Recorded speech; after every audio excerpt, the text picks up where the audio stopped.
في الأحساء أجرى عدد من اللقاءات على خلفيات مباراة هجر والأهلي. طبعا راح نرجع لمباراة النصر القادسية في كم مادة هدية راح تكون في نهاية الحلقة. عبد العزيز القرينيس مشرف عام كرة القدم في نادي هجر، وطارق كيال أيضا المشرف على كرة النادي الأهلي، تحدثوا مع الزميل بدر رافع بعد المباراة حول ما حدث في مباراة الأهلي، مباراة هجر والأهلي. عازمين على نقدم نتيجة طيبة وما تقول عليه، اقصد مباراه مستوى طيب، وما تقول عليه النتيجه ما كان يعني في بالنا. الحمد لله الشباب ادوا مباراه قويه، كان يهمنا ان احنا نستعد، يعني عندنا مهمه اكبر. لكن في الحقيقه رغم ذلك وجهه نظري الشخصيه انه كان يعني انا ما اعتقد مباراه كامله يحصل لفريق مقابل خطأين معقول. اللاعبين البرازيليين رقم 7 ورقم 20 مارسوا ضغط وضرب باليدين والرجل، والحكم وكأنه ما يدري في الحقيقه، وكأنه لابس نظاره خضراء. انا افضل انه نلعب مع فرق تكون كبيره ولها جماهيرها وتلعب كوره وملعب مفتوح نقدر نقدم. لكن لما هو ما يعني الفرق الصغيره لما تلعب امام الفرق في الممتاز بالذات، انا بتكلم فرق اللي في درجه اولى ولا طالعين من درجه ثانيه، بيلعبوا للانجاز، يعني بيلعبوا للإنجاز، ما حيخسروا شيء، يعني إن فازوا أو خسروا بالعكس كلها بالنسبة لهم إنجاز. فدائما هذه المباراة صعبة، دائما صعبة على الفرق الكبيرة. باقي 3 أيام وتقفل باب التسجيل، باقي لكم لاعب أجنبي، الحديث عن ساشا. لا أنت تتكلم قفل، معناته إنه نحن مفروض علينا نجيب لاعب. المفروض. إيه صح، بس خلاص. أفهم من كلامك إنه ما راح تجيبهم بعد. ما أعرف، حتى الآن ما قررنا، ولكن دائما اللاعب يا نجيب لاعب يفرق معانا يا ما حنجيب لاعب، لأنه ما هي عملية انك بس تجيب لاعب. هذه المبدأ دائما للواحد يجب نحسبه. انت لا تدفع فلوس اذا كان ما حيفرق ويعمل لك فرق ويؤدي دور انت تبغاه، لا والله افضل. ودائما في الفترات الشتوية صعوبة تلاقي لاعب يفرق.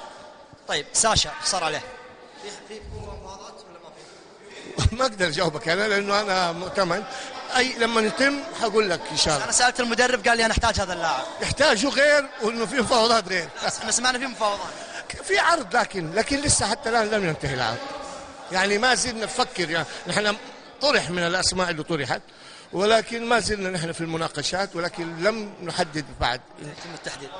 انا شام انه قبل يوم الاحد ان شاء الله. شكرا لك، شكرا لاين سبورت، شكرا شباب. حقنا بدر. خلينا نشوف ياسر المسيليم مصرح شوية تصريحات مهمة. ياسر المسيليم، الخيبري، إبراهيم هزازي، لقاءات مهمة جدا أجراها الزميل بدر رافع في كواليس مباراة الأهلي هجر والأهلي. نشوفها. طبعا احنا اللي ضيع نفسنا، يعني الغلطة اللي خطيتها انا يمكن حطيت فريق تحت ضغط، لكن الحمد لله الرجال ثبتوا انهم انقذوني يعني من الموقف هذا، وان شاء الله الاخطاء طبعا كل واحد يخطئ، لكن الحمد لله اهم شيء نتاهل المباراه الجايه، ننسى المباراه هذه باخطائها بايجابيات، ان شاء الله نفكر في المباراه القادمه. والله الواحد يمر في الظروف، يعني كل واحد يمر في الظروف، يحتاج عشان يرجع، يعني بالذات حارس المرمى اذا فقد ثقته صراحه يهتز. احنا فاقدين ثقه، يعني في ثقه شو مفقوده، يعني رغم وقفه الجمهور معانا، لكن احنا نحاول نرجع نفسنا، لكن زي ما انت تشوف احنا نرجع تجينا غلطه ترجعنا مره ثانيه.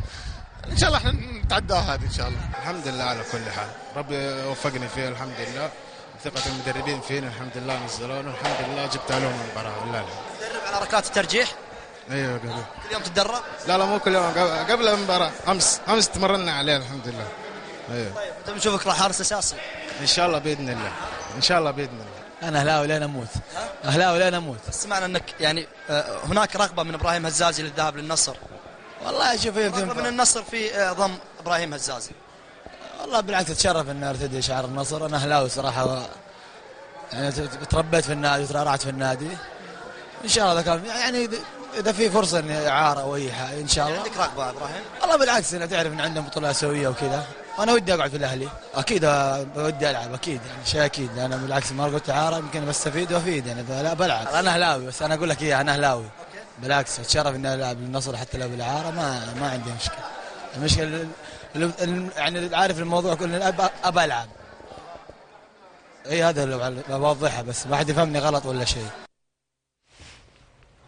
ايضا عادل الملحم جولة بعد المباراة، وتحدث ايضا ميلوفان المدير الفني للنادي الاهلي تصريح مهم جدا تحدث فيه عن آمال مهمة للأهلي في بطولة الكأس. طبعا اول شيء لعبنا احنا بشكل جيد وكان لنا فرص كثيره، وطبعا بنهني الخصم بلعبه وحماسه في ارضه وبين جمهوره. وطبعا لو نتكلم على كاس العالم او اي دوري ثاني يكون قوي، اول مباراه تكون صعبه، لما تكون اول مباراه صعبه معناته الكاس لنا ان شاء الله. طبعا كان تعب كبير على اللاعبين بعد التوقف اللي كان عندهم اياه فتره الاعداد، واول مباراه كانت صعبه لهم، وما شاء الله اللاعبين هجروا عندهم لاعبين الطوال، ونحن ما قدرنا ننهي الكور كلها بشكل سليم في الباب، ووصلنا للبلنتي وفزنا الحمد لله. بالنسبه للاعب باتك لاعب خبره ولاعب جيد جدا، وبس انصاب بالفتره الاخيره وعشان كذا ما قدرنا نكمل معاه، وفي عندنا ايام باقيه ان شاء الله حيكون في شيء جديد.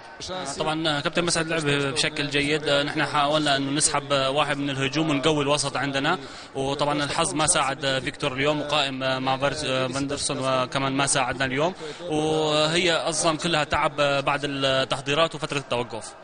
طبعا ارضيه الملعب اليوم كمان ما ساعدتنا، ولاعبين خصم ما شاء الله عليهم كلهم اقوياء وطول، وقدروا انه يغطوا بشكل جيد لان بين ارضهم وبين جمهورهم على ملعبهم متعودين عليه. حاولنا نقوي الوسط وقوينا الوسط، بس ما سنحتنا الفرصه للدقائق الاخيره. الخصم متعود على الارضيه وساعدته الارضيه في اللعبه اللي كان عم يلعب فيها، وطبعا نحن ما قدرنا انه نمر بشكل سليم، نوصل عند الباب بشكل سليم، وعشان كذا انا راضي عن اللعب اليوم وعن النتيجه. ايوه عارفه، لعب في الاسيويه وهو لاعب جيد.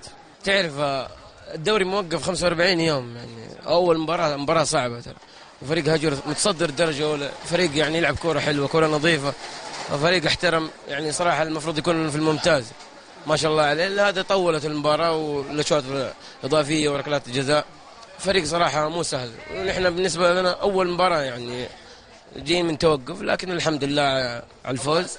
الجميع كان يتوقع على الاقل الاهلي ينهيها يعني بدري. والله صادق بحكم هذا عندنا محترفين، هم فاقدين ما عندهم محترفين، لكن ايش اقول لك، ما الله ما كتب لنا الا في النهايه، لكن الحمد لله على كل حال. ابو انس، سؤال اخير، لا يزال مالك معاذ حبيس دكه الاحتياط، متى بنشوفك اساسي؟ ان شاء الله تدريجيا بتشوفوني ان شاء الله باذن الله، وانا تحت رايه المدرب وبخدم النادي انا. هذا الزميل كابتن مالك معاذ. ابو